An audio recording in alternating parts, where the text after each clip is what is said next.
BBC Radio Sheffield with Andrew Cole, Little Lonely Boy. Good afternoon from Howie, 4:09. As you've been hearing in the news, Asda has started talking to staff about a major restructuring process which could see 3,000 office jobs being lost. 2 stores in Dartford and Heston will also close. The supermarket says it needs to change the way it works because of the shift towards online shopping. Andrew Teacher is from Blackstock Consulting. Good afternoon, Andrew. Hi, good afternoon. Are you surprised by this then? I'm surprised it's taken this long. I think Walmart has obviously been powering down the road to e-commerce in the States over the last 18 months. We've obviously seen the pandemic hugely speed up the shift to online to the point where the proportion of online spend as a whole has grown substantially over the last year. So it's no surprise that Asda's going to want to have some inroad into this. At the minute, a lot of the supermarket space online is quite high end. It's all about Waitrose, Marks and Spencer's, Ocado, and obviously there's a huge amount of spend that's at the lower end of the value end of the market that Asda occupies. So it does make a lot of sense that they're going to want to invest in this area, and it's obviously going to be something that's part of the story we see over the next few years. Is there a feeling that other supermarkets will follow suit then? Well, I think some are further along than others. I think part of the Tesco story, the turnaround story over the last 5 years that they've enjoyed has included a huge investment into online. But the reality of it is that moving to more of an online business requires a wholesale, excuse the pun, a wholesale rewriting of the business strategies from everything from where they base their warehouses to how their computer systems interact, how their stock and inventory systems and management will work. And all of these things, they've existed the same way for decades because supermarkets are what they are. They've existed the same way for decades. But, right now, if you're suddenly doing a lot more business online and through deliveries, then you need to have, for example, your warehouses near to customers because otherwise the food goes off. Whereas actually, if you're just needing to take it to stores, then you only need it where the stores are. So it's thinking about some of those kind of things, and that doesn't repay your investment right away. It requires a big strategic rethink and a focus on I suppose trying to judge where the market and where the consumers are going to be over the next 3 or 4 years. So it's going to be a long, ongoing process and probably quite a painful one for many businesses.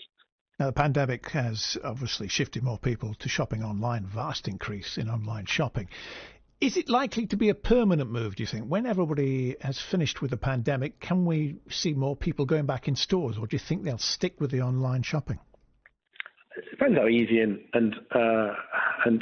fun it is, to be honest. I mean, it's often said that people want an experience. I don't think people want a circus and a bunch of trampolines when they go to the supermarket, but there's always a need to pop out and get some milk or buy a box of fruit or some biscuits or whatever. And I think I certainly see a growth of convenience retail, local retail, and convenience stores in general, not just news agents and paper shops, but all sorts of things that service those regular needs. Those days of going to the supermarket with your mum and dad on a Saturday afternoon that I remember as a kid. Those are long gone, thankfully.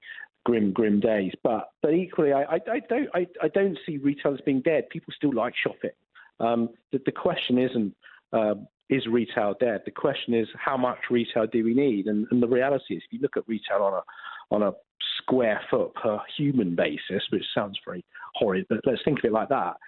Britain has had far more than many countries like Italy over the years, and that's just because we've just built stuff. We've continued to build all these shopping centres across the country, and the problem is that no one's sat down at any point and said, well, how many TK Maxxes do we need? How many tie rack shops do we need? How many burger joints do we need? And the reason why you see burger joints closing down, pandemic aside, right? These things were happening before the pandemic. The reason why look at Gourmet Hamburger and other posh burger chains, because actually there's only so much demand for a certain type of product in an area.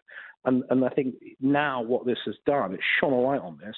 It's making people look a bit more closely at that demand and think more closely about how much then we should supply. So what's going to come out of this, I think, is a rethink. It's going to come out of this is a big repricing of the property market, and hopefully that will lead to more of a balance, more of a mix of different sorts of uses in our town centres. And I think to do that, the government needs to really act very quickly on business rates. It needs to remove any kind of business rates for cultural use of buildings.